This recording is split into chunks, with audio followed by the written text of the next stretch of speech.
Okay, come on. There you go.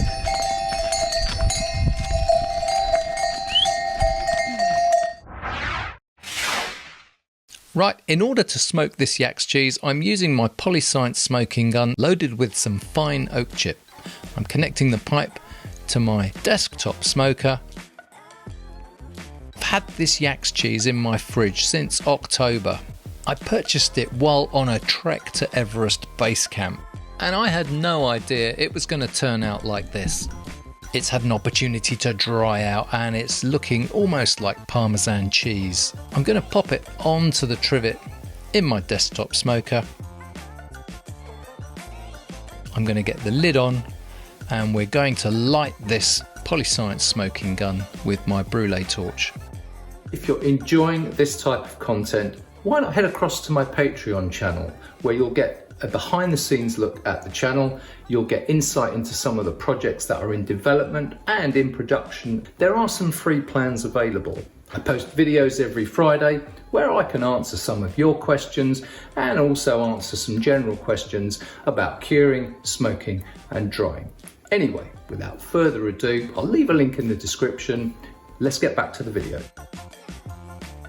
And this produces the most beautiful cool smoke, and it's filling up this space and it'll allow that cheese to infuse all those lovely smoky flavours.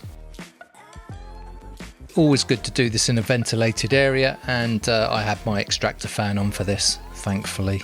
Right, we'll leave it until this all condenses out onto that cheese. Right, this normally takes around about 10 to 15 minutes and I gave it 2 shots.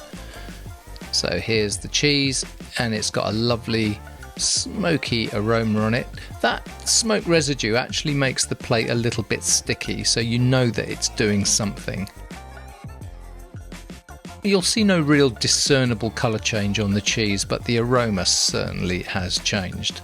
Now, to ensure that this packs a real punch, we're going to put it back into its plastic bag, stick it in the fridge for a day, and we'll bring this out the next day and I'll show you how I would use this.